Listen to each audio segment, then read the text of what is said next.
তো গাইস আপনারা এই মুহূর্তে দেখতেছেন কাজলির কাছে অনেকগুলো অনেক টাকা, কিন্তু অনেক হাসি। তো কাজলি এই টাকাগুলো দিয়ে কী করবে এবং কি কাজলি কোথায় যাবে, তো আপনারা সম্পূর্ণ ব্লগটা দেখতে থাকুন, তাহলে গিয়ে বুঝতে পারবেন। ঠিক আছে। তো আমার মেয়ের জন্য মানে কানের আর নাকের, আপনারা তো বুঝেই গেছেন যে আমি এখন স্বর্ণকারের ঘরে যাচ্ছি।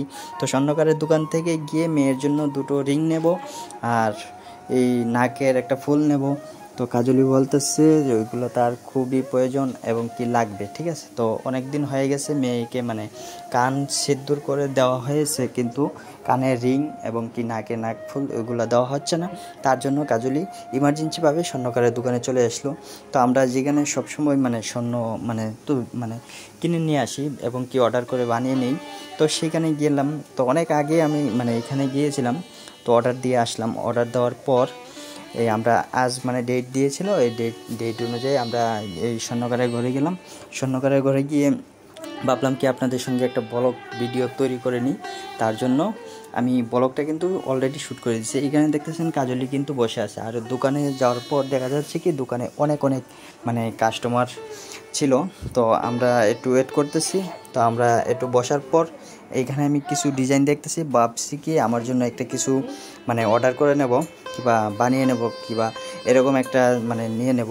তো ভাবলাম কি বানিয়ে নেব। তো ওইটা আমি নেক্সট ভিডিওতে আমি আপনাদের সঙ্গে শেয়ার করব। আর এটা কাজলি সব থেকে মানে খুবই পছন্দ হয়েছে নাকফুলটা। তো আমি ভাবলাম কি আচ্ছা নেক্সট টাইমে আমি তোমাকে এটা দিয়ে দেবো।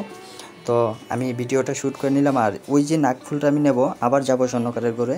তো যাওয়ার পর যদি আমি ওইটা নেই আমি আপনাদের সঙ্গে শেয়ার করব অবশ্যই। কিন্তু কাজলি কিন্তু হাত দিয়ে দেখতেছে কয়টা আমার খুব পছন্দ হয়েছে এবং কি দামও এখানে জিজ্ঞাসা করেছিল। তো আমি ভাবলাম কি আচ্ছা ঠিক আছে, আমাকে একটু সময় দাও, আমি তোমার সকল আশা পূর্ণ করে দেবো। ঠিক আছে। তো গাইজ আপনারা এই মুহূর্তে দেখতেছেন আমার মেয়েটা কিন্তু ওকে কমপ্লিট হয়ে গেছে। তো এখন মনিকে আমি মানে পরিয়ে দেবো। তো কানে পরানোর সময় কিন্তু এখন এতটা ব্যথা পাবে না, জাস্ট মানে একটু হালকা। ঠিক আছে। তো আপনারা এই ব্লগটা দেখতে থাকুন, তাহলে আশা করি আপনাদের ভালো লাগবে। আর কি আমি কি কোনো ভুল কাজ করছি না সঠিক কাজ করছি তা আপনারা অবশ্যই কমেন্টে বলবেন। ঠিক আছে। তো আমার এক করে আমার স্বপ্নগুলো পূরণ হয়ে যাচ্ছে। তো এই সব কিছু তো আমার ছেলে মেয়েদের জন্যই করতে হয়। ঠিক আছে। যতই পরিশ্রম করি না কেন সব কিছু তো ছেলে মেয়ে বউ বাচ্চা তাদের জন্যই করতেছি, আমার জন্য কিন্তু বাট কিছুই করতেছি না। যাই হোক, তো আমার ফ্যামিলি খুশি তো আমি খুশি। ঠিক আছে। তো আমি যে ছোট স্বপ্নগুলো পূরণ করতে পারতেছি তাতে আমি ভগবানের কাছে অনেক মানে কি বলবো, বলার কোনো ভাষা নেই। আচ্ছা যাই হোক, আমি এক করে মানে এগিয়ে যাওয়ার চেষ্টা করতেছি, যেন একটু কান্না করতেছে যে মা দুঃখ পাবো ব্যথা পাবো। ঠিক আছে। তো আমি বললাম কি কিছু হবে না, তুমি কানে এটা পরে নাও। তো আমি একটু সান্ত্বনা দিচ্ছি, আমি বলছি তোমাকে আমি এটা কিনে দেবো। তো যাই হোক, আমার মেয়ে প্রথম স্বর্ণ কানে দিল। জানি না ভগবান যদি ওর ভাগ্যে যদি থাকে তাহলে অন্য কোনো এক সময় এর থেকে আরও বেশি থাকতে পারে। ঠিক আছে না। তো যাই হোক, আমার মেয়ের স্বপ্নগুলো আমি পূরণ করলাম একদম মানে নূপুর মানে পায়ের থেকে হইতে মানে নাক পর্যন্ত আর কি দিয়ে দিলাম।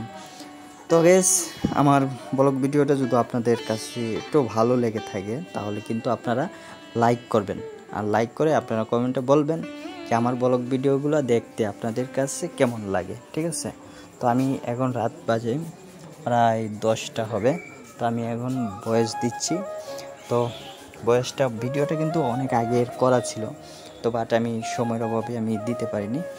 তো যাই হোক গেস, আপনারা সব সময় ভালো থাকবেন সুস্থ থাকবেন। তো আমার আজকের মতন ব্লগটা এইখানেই। তো গুড বাই।